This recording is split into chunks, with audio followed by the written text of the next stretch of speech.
नहीं, मैं तो हतप्रभ हूं।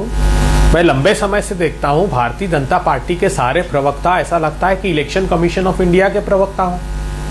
चिंता तो इनको भी होनी चाहिए ना।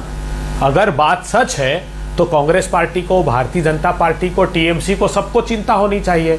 और चिंता होने के नाते ये कहना चाहिए कि अगर सच में ऐसा हो रहा है तो इलेक्शन कमीशन ऑफ इंडिया इसको ठीक करे। ये कहने की अपेक्षा तो इससे आशय ये निकाला जाता है कि भारतीय जनता पार्टी की कहीं संगमत होकर इलेक्शन कमीशन ऑफ इंडिया से जनादेश की अपेक्षा ज्ञानादेश लेने की कोशिश ये कर रहे हैं। अभी मैं डिबेट को सुन रहा था, भारतीय जनता पार्टी के मेरे विद्वान प्रवक्ता कह रहे थे कि वो मुस्लिम का 90% वोट क्यों अपोजिशन को देते हैं। तो साहब, आप 14 में आने के बाद आपने रामजादे हरामजादे किया, कुत्ते के पिल्ले कहा, आपने घर में घुसकर गाय के मांस के नाम पर लोगों की हत्या कर दी। जो भीड़ की हिंसा के अपराधी थे उनको आपके मंत्रियों ने माला पहनाई। तो मुसलमान समाज को आपके प्रति क्यों वो समर्थन रखेगा।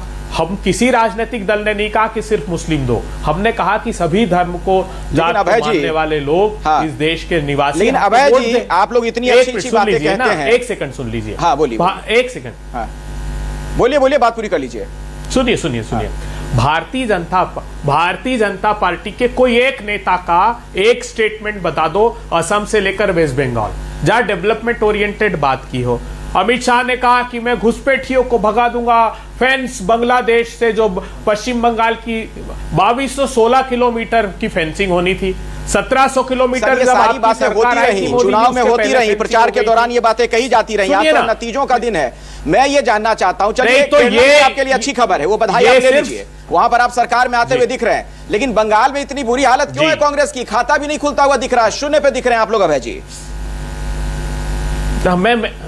मैं वही बता रहा हूं।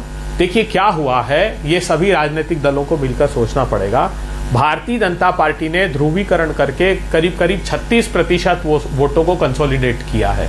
और इस जोनर में इनका कोई राजनीतिक दल नहीं है, कोई दूसरा ऐसा जो मुखौटा लगाकर हिंदुत्व की बात करता हो, कोई राजनीतिक दल नहीं है। लेकिन जो सेक्युलर और लिबरल राजनीतिक दल है, वो बहुत बड़ी संख्या में उनमें वोट बंटता है। ये स्वाभाविक सी बात है। पश्चिम बंगाल में हमारा सर तो वोट बढ़ता है तो उसका फायदा आपको क्यों नहीं मिलता है? हम 77 नहीं, सुनिए ना मेरी बात। ऐसा नहीं, केरल में हम जीत ही रहे प्रचंड वोट। नहीं, केरल में आ रहे हैं आप सरकार में, उसकी तो बधाई मैंने आपको दे दी। अभी ट्रेंड के मुताबिक आप ही दिख रहे हैं वहां पर। सुनिए, पश्चिम बंगाल की मैं थोड़ी सी निजी राय बताता हूं। ममता बनर्जी कांग्रेस पार्टी से अलग हुई क्योंकि केंद्र की हमारी मजबूरी थी, हम लेफ्ट के साथ थे वहां पर। उनकी शिकायत यह थी कि आप लेफ्ट के साथ हैं, मैं लड़ नहीं पाती हूं वेस्ट बंगाल में। ठीक है। अच्छा अभय जी, माफी के साथ बीच में रोक रहा हूं मैं।